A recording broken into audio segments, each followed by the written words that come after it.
Good evening, नमस्कार। मैं अपने सभी दोस्तों का अपने चैनल स्माइल टू लाफ में बहुत बहुत स्वागत करता हूँ। दोस्तों, कल मुझे बड़ा दुख हुआ, बड़ा अफसोस भी हुआ।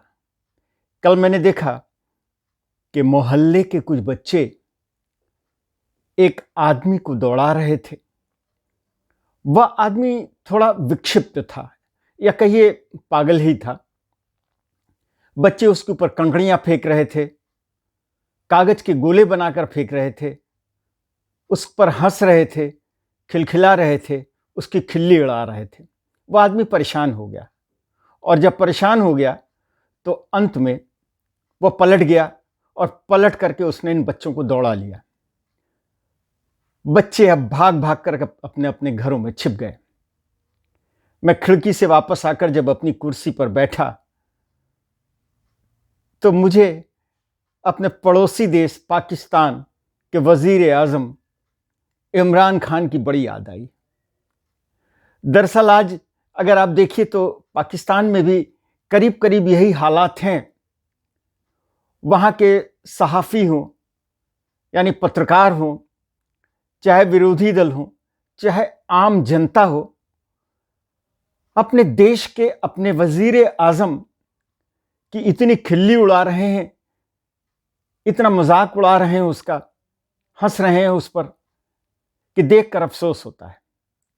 एक देश का प्रधानमंत्री, देश का सम्मान होता है, लेकिन अब ये पाकिस्तान इस सम्मान को क्या जाने।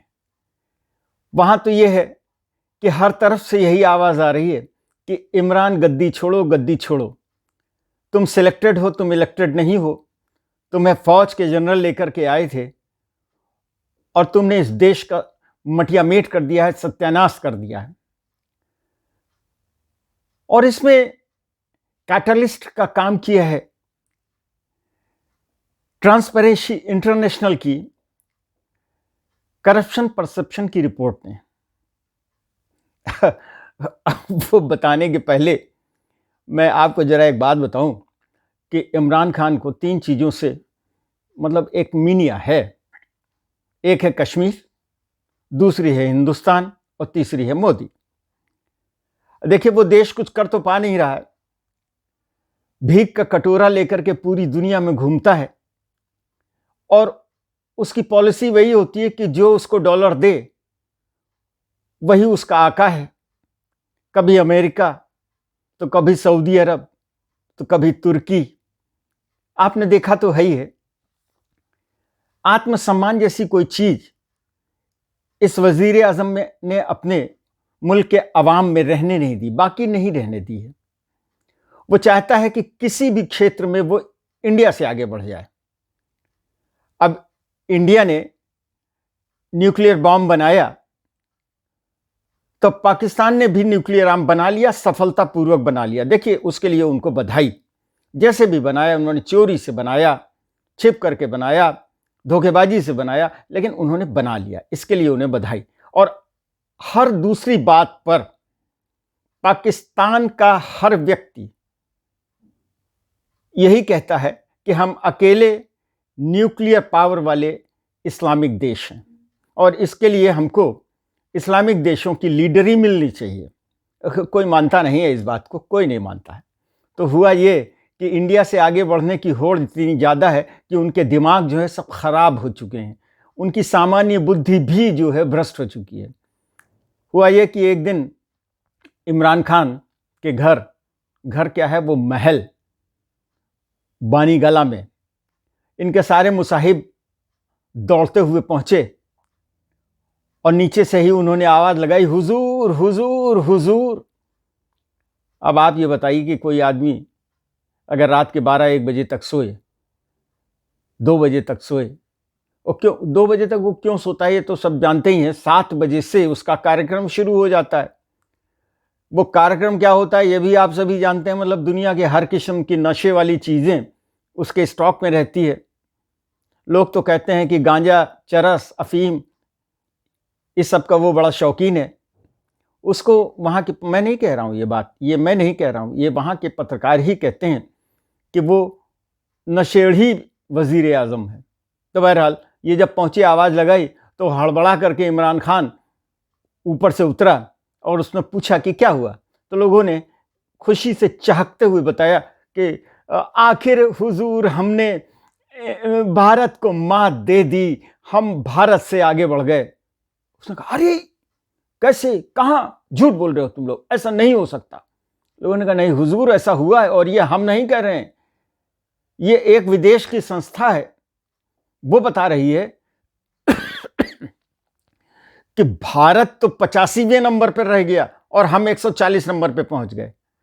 अब तो इमरान खान का नशा जो थोड़ा बहुत बाकी था वो सब एकदम उड़ गया। उन्होंने कहा क्या हुआ, कैसे हुआ। उन्होंने कहा सरकार, कोई एक जो है ट्रांसपेरेंसी इंटरनेशनल करके है इंग्लैंड में, उसने ये बताया है कि इंडिया 85 नंबर पर है और हम 140 नंबर पे। हमने बहुत तरक्की की साहब, और जिस तरीके से आपने बताया, जो हमें आपने गाइड किया, जो मार्गदर्शन किया, मतलब ये सब वो उर्दू में ही बोले, लेकिन मैं उतना उर्दू बोल नहीं सकता हूं और आप समझ नहीं सकते हैं, इसलिए मैं हिंदी में ही बोल रहा हूं कि जो आपने बताया समझाया वैसा ही हमने किया और आखिर हम 140 नंबर पे पहुंच गए। इमरान खान ने कहा कि वाह, ये तो बहुत बड़ी खबर है, प्रेस कॉन्फ्रेंस बुलाओ, प्रेस कॉन्फ्रेंस बुलाओ, और यहां नहीं, मेरे ऑफिस में बुलाओ।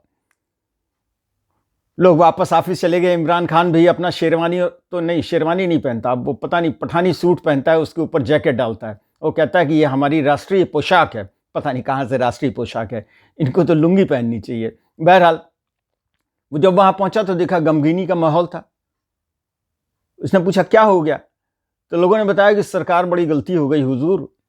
वो दरअसल वो ऐसा था कि उसमें जिसको जितना कम नंबर मिलता है वो उतना अच्छा होता है, और जिसको ज़्यादा नंबर मिलता है वो उतना ही बुरा होता है। तो उसने कहा क्या बुरा होता है भाई। तो उन्होंने कहा कि भाई इसका मतलब ये है साहब कि यहाँ पे करप्शन जो है वो करप्शन ज़्यादा है, और जिसके नंबर जितने कम रहते हैं वहाँ करप्शन कम है। तो इंडिया 85 नंबर पे है, तो करप्शन में हमसे पीछे है, और हम 140 नंबर में, तो हमारे यहाँ तो आप जानते हैं साहब करप्शन ही करप्शन है। उसने कहा यार तुम लोग जो है, एक बार जिंदगी में एक बार खुशी मिली थी, वो खुशी भी तुम लोगों ने मुझे मुहैया नहीं होने दी। बंद करो ये प्रेस कॉन्फ्रेंस। इमरान खान ने ये कहा कि हमने तो आते ही 3 महीने के अंदर अपने देश से ये करप्शन खत्म कर दिया था। बड़ी अजीब सी बात है, वो इमरान खान ये कह के आए थे कि हम अपने देश से करप्शन खत्म करेंगे, देश में करप्शन बहुत ज़्यादा है। क्या नाम है उसका, नवाज शरीफ ने इतना ज़्यादा करप्शन किया, करोड़ों हजारों करोड़ रुपए जो है उसने कमा लिए हैं, और मैं ये सारे पैसे जो उसने कमाए हैं वो विदेश भेजिए, मैं ले आऊँगा। लोगों ने उसकी बात पे यकीन किया और वो आया, वज़ीर आज़म बना। अब देखिए ये बात अलग है, मैं उस पे नहीं जाता हूँ कि ये कैसे आया, क्यों आया, कौन लाया, ये सब चीज़ छोड़ दीजिए। अभी ये मान के चलिए कि आम आवाम ने जो है उसको इस गद्दी पे बिठाया, तो कह रहा 3 महीने के अंदर हमने जो है वो करप्शन खत्म कर दिया। अगर 3 महीने के अंदर उसने करप्शन खत्म कर दिया तो मतलब नवाज शरीफ के समय में जो करप्शन के सिस्टम थे वो सिस्टम उसने खत्म कर दिया, हम उसकी बात पे यकीन करते हैं। उसके बाद अगर करप्शन है तो वो इमरान खान का फैलाया हुआ करप्शन है, और अगर वहां करप्शन है कि नहीं है इस बात की गवाही तो ये ट्रांसपेरेंसी इंटरनेशनल की ये रिपोर्ट दे रही है कि नवाज शरीफ के समय में पाकिस्तान इस लिस्ट में 117 नंबर पर था, और 4 साल के इमरान खान के इस शासनकाल में जितनी मेहनत इसने की है कि 117 से उठा करके इसको 140 पर ले गया। मतलब ये सारा करप्शन अब ये नवाज शरीफ का तो नहीं है, पुराने बादशाहों का तो नहीं है, बादशाहों मतलब वजीर आजमों का तो नहीं है, ये तो इमरान खान का अचीवमेंट है जो उसने और उसकी काबीना के मेंबरान ने बड़ी मेहनत करके इसको अचीव किया है। अब देखिए फौजी तो अपनी जगह पे हैं ही,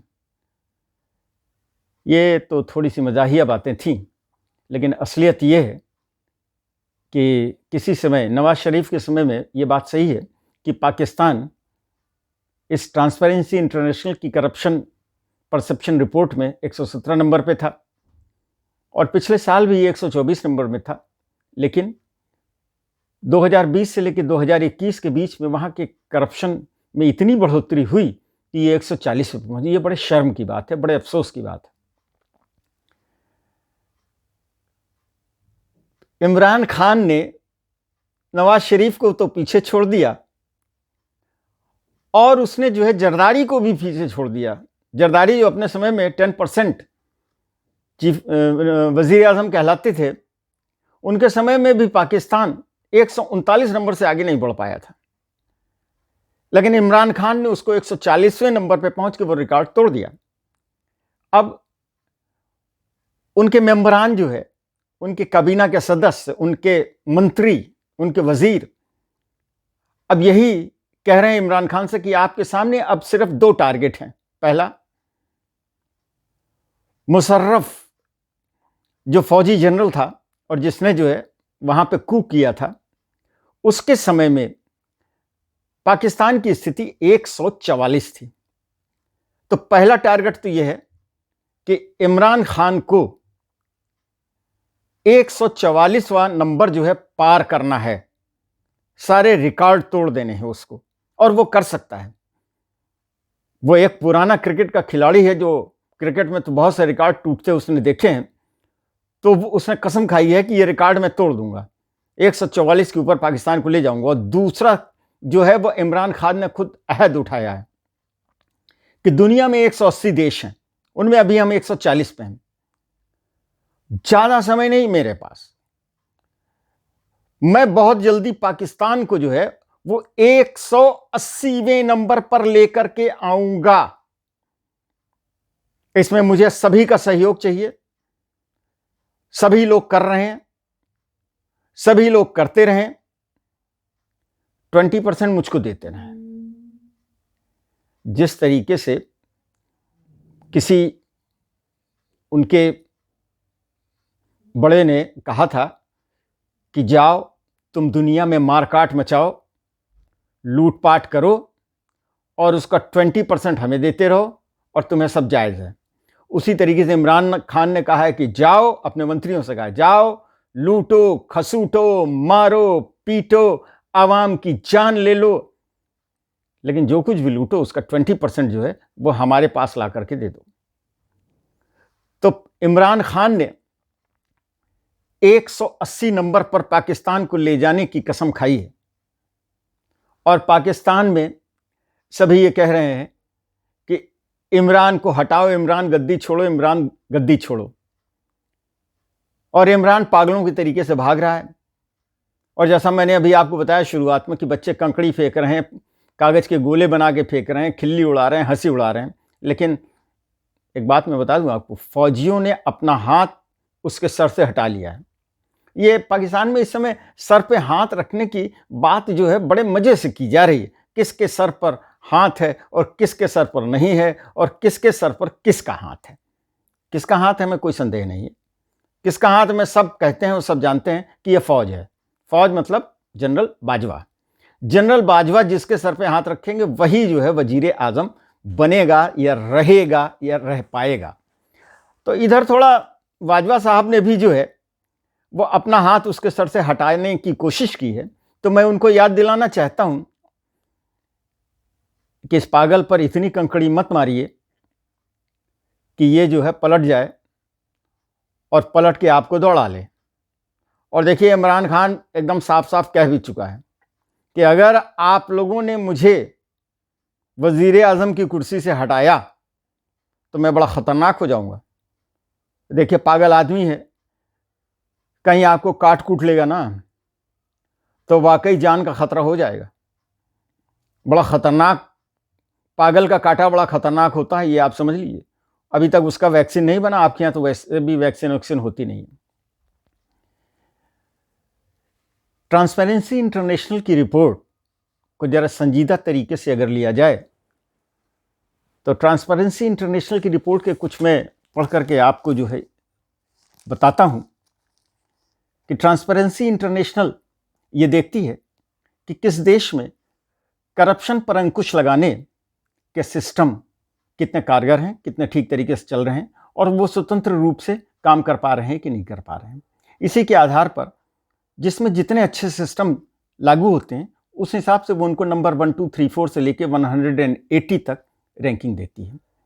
उनकी आई हुई इस रिपोर्ट के अनुसार फर्स्ट 10 जो देश हैं वो सिलसिलेवार उनके नंबर में आपको बताता हूं, उनके नाम बताता हूं। Denmark, New Zealand, Finland, Singapore, Sweden, Norway, Switzerland, Netherland, Luxembourg and Germany. ये पहले 10 देश हैं जहां पर कि करप्शन कम है, जहां पर कि ऐसे सिस्टम हैं कि आम जनता को अपने आम कामों के लिए करप्शन से होकर गुजरना नहीं पड़ता। और आपको ये जानकर आश्चर्य होगा कि इसमें शायद मैंने यूएसए अमेरिका का नाम नहीं लिया है। यूएसए अमेरिका की क्या स्थिति है? दरअसल अमेरिका 27वें नंबर पर है। करप्शन देखिए खत्म नहीं किया जा सकता। करप्शन के बहुत से रूप होते हैं, तरीके होते हैं। भाई भतीजावाद, पावर का गलत प्रयोग, ये सब भी करप्शन में आता है। और जितना बड़ा देश, जितनी बड़ी जनसंख्या, करप्शन पर कंट्रोल करना, उसको कम करना उतना ही मुश्किल। भारत की स्थिति यह है कि वो 85वें नंबर पर है। पिछले साल भी 85वें नंबर पे था। तो इसलिए जो है इस रिपोर्ट में संतोष प्रकट किया गया है कि भारत में जो सिस्टम थे उन सिस्टम में कोई डिटेरियोरेशन नहीं हुआ है। लेकिन हमारे लिए सुखद बात नहीं है। हम 85वें नंबर से और तरक्की करके हमको कम से कम 20 संख्या में 20 की और कमी लानी चाहिए। और अगर हम 60 तक रहें तो हमें तसल्ली रखनी चाहिए कि हाँ, ये ठीक है। और आपको मालूम है कि दुनिया का सबसे करप्ट देश या जहां पर कि सिस्टम नहीं है वो कौन सा देश है? वो है सूडान। सूडान में ये माना गया है कि वो 180 नंबर पे। आपको एक चीज जानकर अचरज होगा और मुझे दुख हो रहा है कि जो ये इस्लामिक देश हैं वो देश इंक्लूडिंग पाकिस्तान इस लिस्ट में बहुत नीचे हैं। और दूसरे वो देश हैं जो आर्थिक रूप से बहुत कमजोर हैं। हमारा बगल का देश बांग्लादेश एक मुस्लिम बहुल देश है या इस्लामिक देश है, वो इसमें 147वें नंबर पर है। यह एक सोचने वाली बात है कि ये क्या है। चलिए, संजीदा बात तो बहुत हो गई, अब स्माइल टू लाफ भी थोड़ा सा हो जाए। तो पाकिस्तान के एक वजीर हैं, एक मंत्री हैं, फवाद चौधरी। उन्होंने अपनी आवाम से ये कहा है कि आवाम दिन रात चिल्लाती रहती है कि महंगाई बहुत हो गई, महंगाई बहुत हो गई, तो हम जो है चिलगोजों पर दाम कम किए दे रहे हैं। अब आवाम को चिलगोजे आसानी से मयसर होंगे और वो चिलगोजे खाकर अपनी भूख मिटा सकते हैं। इमरान खान ने जब वजीर आजम की कुर्सी संभाली थी उस समय पाकिस्तान में एक डबल रोटी यानी ब्रेड की कीमत थी 40 रुपए। उसी ब्रेड की कीमत आज 4 सालों के बाद 76 रुपए या 80 रुपए हो गई है।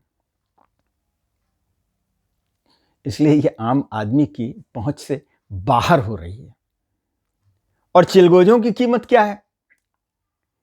चिलगोजे यानी पाइन नट्स जो हैं वो कई वैरायटी के आते हैं, तमाम वैरायटीज के आते हैं। और इसमें जो एक एवरेज वैरायटी है उसकी कीमत बताता हूं आपको कि हिंदुस्तान में उसकी कीमत है 4000 रुपये किलो और पाकिस्तान में उसी क्वालिटी के चिलगोजों की कीमत है 16,000 रुपये किलो।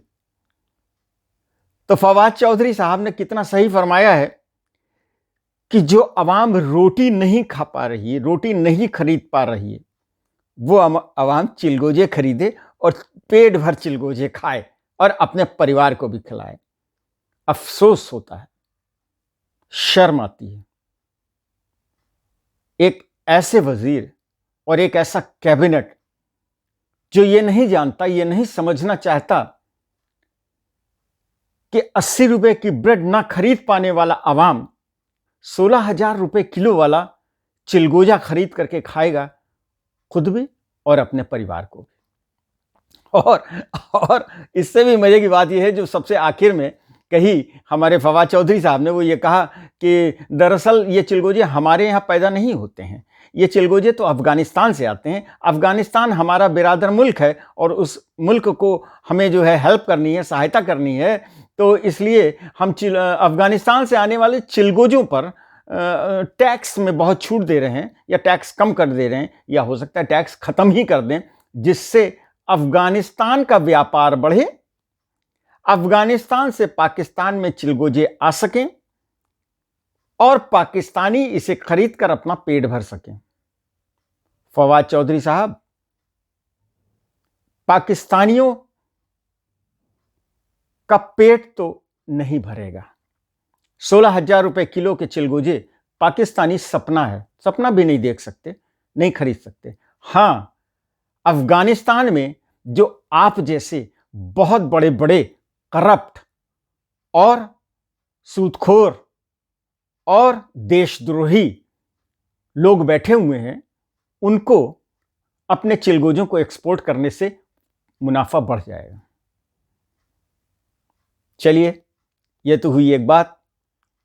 तो मैंने एक चीज़ तो कही है पाकिस्तान के फौजियों से कि उस पागल को इतना मत दौड़ाइए कि वो पलट के आपको काट ले, और एक पागल के काटे हुए का इलाज बड़ा मुश्किल होता है और बड़ी तकलीफ भी होती है।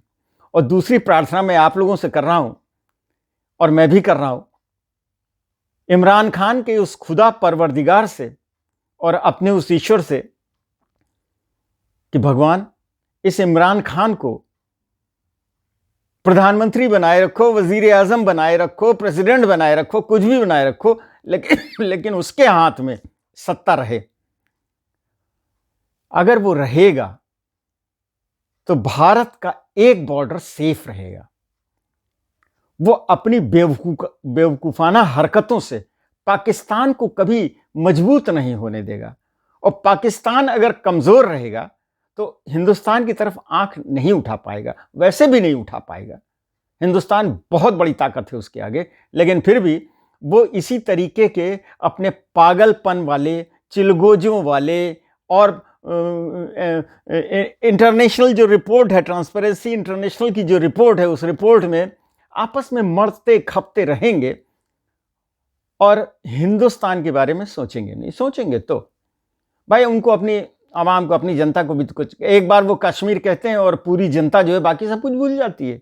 और अब तो एक दूसरी चीज हो गई है, एक बार किसी के मुंह से मोदी नाम निकल जाता है और उसके बाद पूरी पाकिस्तानी जनता जो है वो बाकी और सब कुछ भूल जाती है। तो मेरी आपसे ये प्रार्थना है कि आप लोग भी इसी तरीके से जो है वो गुजारिश करें, और जिससे कि इमरान खान जो है 5 साल, 10 साल, 15 साल, 20 साल, अरे बस बस बस बस, 75-80 साल का तो वो हो ही रहा है, अब कितना जिएगा भाई। चलिए 10 साल रखिए, 10 साल तक पाकिस्तान का वजीर आजम इमरान खान को ही बनाए रखे। तो आज बस इतना ही। अगले व्लॉग में मैं फिर आपके सामने कोई ऐसे ही खबर लेकर के आऊँगा जिससे आप हंसने के लिए मुस्कुरा सकें। आप लोगों का बहुत बहुत धन्यवाद। आप लोगों से ये भी गुजारिश है कि मेरे इस चैनल को अगर आपको पसंद आ रहा हो तो सब्सक्राइब करें। धन्यवाद, आपने अपना समय दिया, उसके लिए बहुत बहुत बहुत धन्यवाद।